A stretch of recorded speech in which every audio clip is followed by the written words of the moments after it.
Hi, and welcome to Not Spain. This is where I work. So, I didn't do the talking while I was in Spain because I had to do the writing and focusing on not driving off of a cliff and not bumping into other cars and generally just taking in the scenery. So, I have to do the talking now that I'm back. So, we flew out to Malaga. We flew out there through Helsinki, Finland, and we arrived in Malaga at midnight. So that meant that we got the first view of the mountains in the morning, just took in the warmth of southern Spain. Then later we picked up our bike from IMTB Bike Malaga.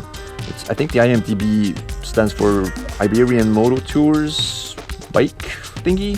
They mostly do motorcycle tours, but they also rent out BMW motorcycles. So I got G650GS from their last year model, so quite a new bike with the Pannier set. We rode along the highway all the way to Zalea, where we turned left to get to the A366 mountain road, which was supposed to be the most scenic drive, one of the most scenic drives you could have in Spain. So we drove through Yunquera and El Burgo.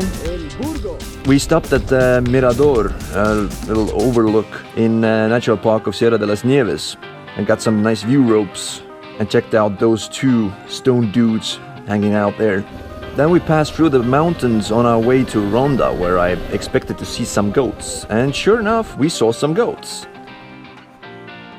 And probably bats. I'm not sure you can see, but there's a back cave up there, and there were something flying in and out of there. And if you see a big black cave, of course you're gonna be thinking bats. I was slowly getting used to the bike, but the slow speed maneuvering was still quite a tough chore. We drove past Ronda towards Benadalid and Benalauria and turned off the road a little before Benadalid to tackle the dirt road leading to our house on the hillside, which was to be our home base for the next few days.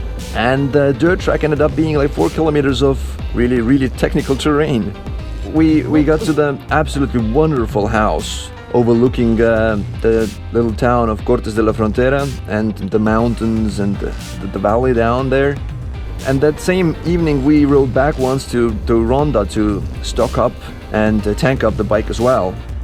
The next day we decided to have a chill day in the sun, looking at the scenery and the horses, the caballos and the ants. But we still needed to ride out, and we decided to ride out to Cortes de la Frontera to find some little store and stock up on booze and snacks for the day. And the road there was even scarier. It was down the hill on yet another gravel track. And even if we did hit tarmac at some point, even the train crossing there was quite creepy with this little rise and turn. So we stocked up in a small supermercado there and drove back a different route through another beautiful gorge, beautiful deserted roads. So having done that dirt track once more, we decided that now this is not going to work out for us. We decided we need to find another place where we can ride out from, which would be a bit more, well, easier, because I'm not really experienced. Well, I haven't ridden on these kinds of roads ever before, and the bike is not mine, and I was worried that either we or the bike won't make it that way. So the next day we left that beautiful place. And on our ride out from there, I was almost done with that dirt track, and I managed to bump into a car with my pannier.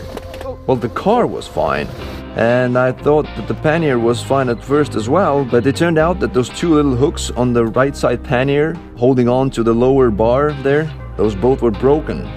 So that means it was sort of swinging back and forth quite freely, holding on only from the top.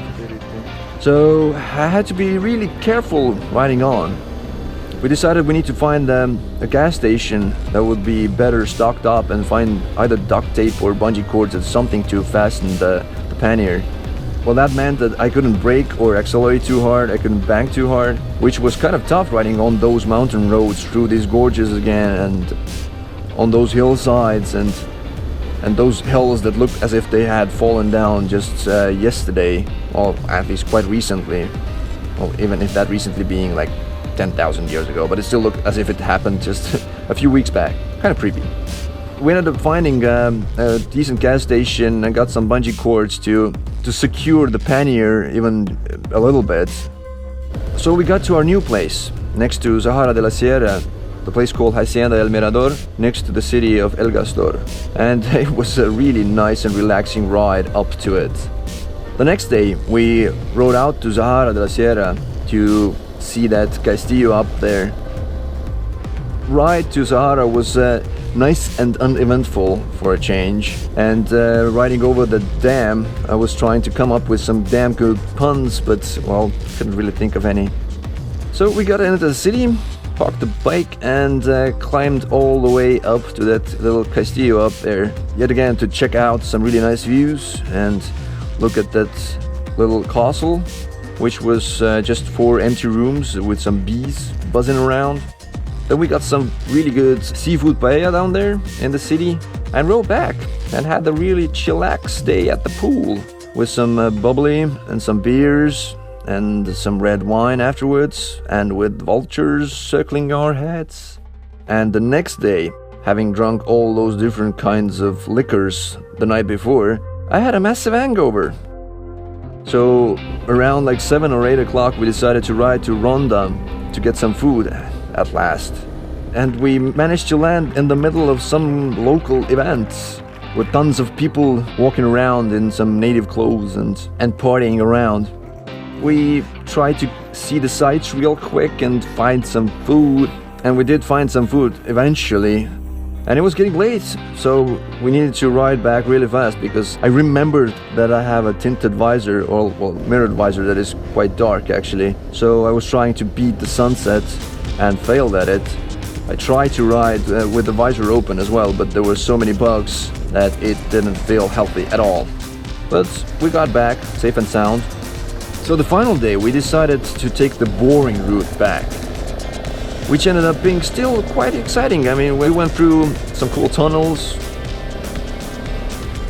met up with some riders, rode over nice and boring plains with some windmills and scenic highways with tunnels and lit up road signs. In Malaga we gave the bike a quick bath to eliminate the signs of the bike being ridden off-road, which it wasn't supposed to because I was strictly meant to stick to the tarmac, but well, that didn't go as planned. What followed was a 7-hour hang in the airport waiting for the flight back. And all in all, it was a fun trip, but I would never do it like that again. But more on that subject next time.